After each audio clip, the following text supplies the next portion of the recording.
Ladies and gentlemen, it's a great honor to present to you Miss Tiffany Maddox. Tiffany, thank you for joining me today. Thank you for having me. So I gotta start from the top. When did you know you wanted to become a journalist?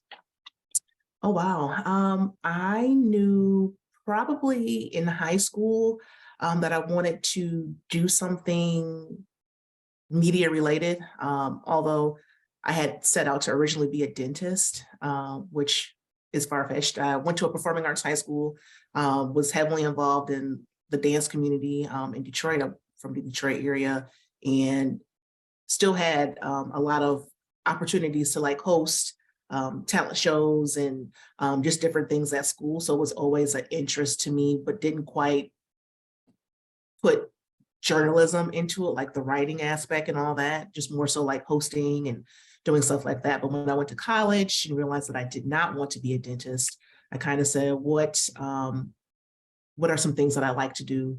I'm not afraid to be in front of people. I didn't know if I really would like writing as much, but just the aspect of like, liking to talk to people and liking connecting with other people and learning more about people. I thought that was interesting. So my major was actually print journalism with a minor in TV and film. And then when it came time to choose an internship, that's when I decided I wanted to do broadcast journalism. What has been the most challenging story to write that you can remember? Um, I don't know if it's necessarily a story, but just the beginnings of the pandemic, having to report on something that in the beginning stages, we weren't quite sure really what it was or what it would turn into, especially having to report like right before like the world shut down that year in 2020, just kind of not knowing, which was kind of scary for everybody. You attended Eastern Michigan University, which, as you mentioned, you got your BA in journalism. What has that institution meant for you and what has done for your career today? Well, I am from Metro Detroit area. I was actually raised in the community that my college was in. So I basically grew up in this college town of Ypsilanti, Michigan. My sisters went there. My mother went there. My father got his master's degree from there. So it was kind of, initially I set out going to an HBCU, and that didn't work out for me just because of the financial aspect of it. So I came back home and decided to go to the same college that my family went to in the community that I grew up in, which was empowering in a sense. So I feel like just making the connections, being from where I'm from and being at home, it was easy for me to get internships based off of just knowing people throughout the community who connected me with some of the larger markets. Like Detroit is a fairly larger market. I was able to easily get an internship and, kind of navigate from there. Have you ever faced any danger while covering a story? I have not. I've been in some bad weather before when I worked in Nebraska, which was scary, but not anything that could probably, make me fear for my life. You're a person that's very versatile and has done so much throughout your career. Is there anything about Tiffany that we don't know outside of journalism? Well, Tiffany is a wife. She is a mother of four. She is someone who, I don't know, I like to call myself sometimes like an awkward Black girl, but I connect with people so well, but yet I can be shy in certain aspects. So, I just really try to be inspiration to other younger people, especially women, that, we can do anything that we set our minds to.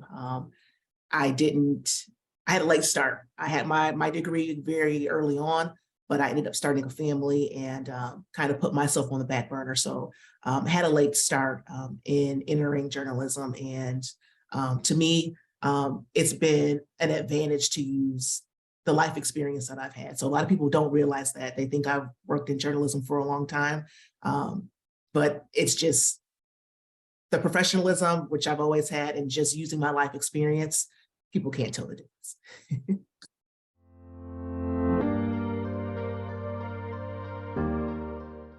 Favorite breakfast meal? Ah, I made it today. Uh, English muffin, egg, turkey, bacon. It's the best. Nice. I had English muffin yesterday, by the way. Okay. Um, Favorite late night snack? I would say some like Toll House cookies you can bake and Neapolitan ice cream.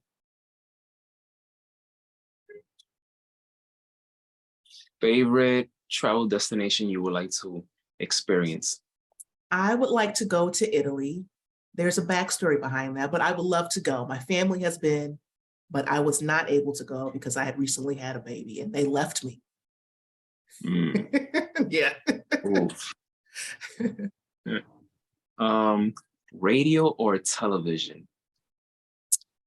I'm going to say television. Do I have to give you a why? Um, Totally optional. I mean, I'm going to say television because it's visual. Although radio, you get to imagine things on, on your own, but television is visual. Name me your top three favorite journalists or your top three favorite TV stations. Oh, wow. I'm going to do TV stations. Just because I'm from the Detroit area and it's what I grew up watching. Well, first I'm going to say WTVM News Leader 9. That's what I work for, #1 station, Columbus, Georgia. WDIV, Channel 4, Detroit, and WXYZ, Channel 7 in Detroit. Just because those are some of the stations that I grew up watching, and the names and some of the legendary anchors is who I aspire to have attributes like. Last but not least, who would you rather have a sit down conversation for 30 minutes or an hour? Any president could be in the future at the White House or with your favorite celebrity that you grew up watching. Ah, we talked about this recently. I said, I would like to sit down with Coretta Scott King. She's no longer with us, but just to get a different perspective on her husband and just the world that they lived in back in the day. Hmm, good one, good one. So as you mentioned, you went to high school for performing arts. Is there still some spark in you that you wanna do something surrounding with dancing or around the arts in the future? Um, yeah, absolutely. I am, I stopped dancing probably around maybe 2 years before I started a family. And I grew up with women who taught me and were dancing while they were pregnant and while they were, raising their families. So it can be done. Still have aspirations to dance. I love a good adult class if I can find one. Um, I would love to open up a dance studio in the future if I could, and teach, kids, especially the younger kids. I love to teach the younger kids. I did that as well, tap and um, hip hop and African. So yeah, I would love to maybe in the future open up a dance studio. Would you say that maybe watching hip hop videos or anything like that kind of play some inspiration to dancing? I would say growing up and seeing the different music videos, of course, you imitate what you see. My mom did a good job of giving us both views. I grew up loving hip hop and, you know, jazz. She introduced me to like Fosse, Bob Fosse, and Alvin Ailey. And I used to love Sammy Davis Jr. and Gregory Hines. I'm a true tapper. I did classes with Savion Glover in high school.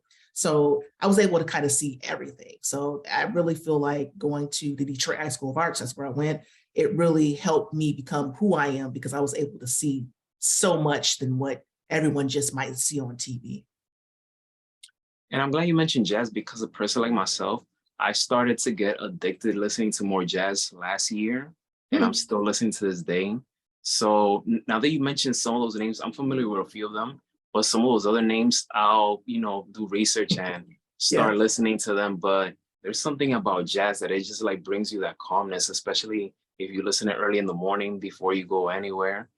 I mean, that genre is something else. So Yeah, especially the classical music of jazz. I would agree with that. And now the music is so much different now, but right now, there's instrumental music that I like, but right now I'm kind of feeling Masego. I feel like it's a good balance of like hip hop and jazz. He plays his own instruments. Like I'm kind of loving him right So, best advice that anyone has given you in the media industry.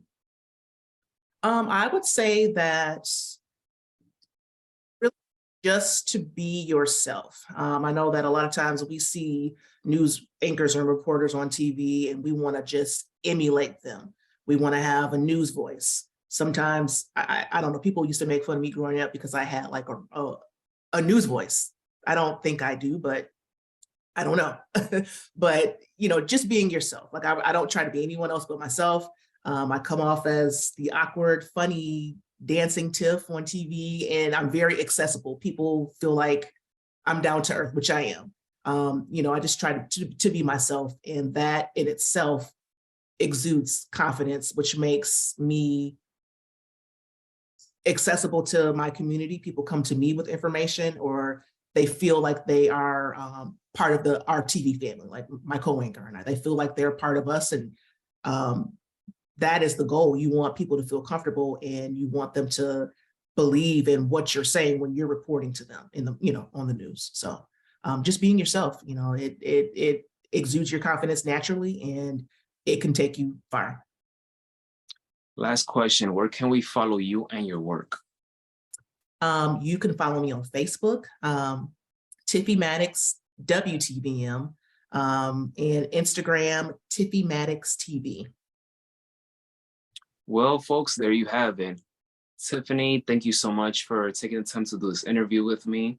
This platform, the Respect and Praise Show, is to give people their flowers, their respect for the hard work that they're doing in this industry. I see that you're doing a lot, and I can't wait to see what you'll be doing more in the future. So I salute you on everything that you're doing, and keep going. You're off to a great track. Great start. Thank you. I appreciate it.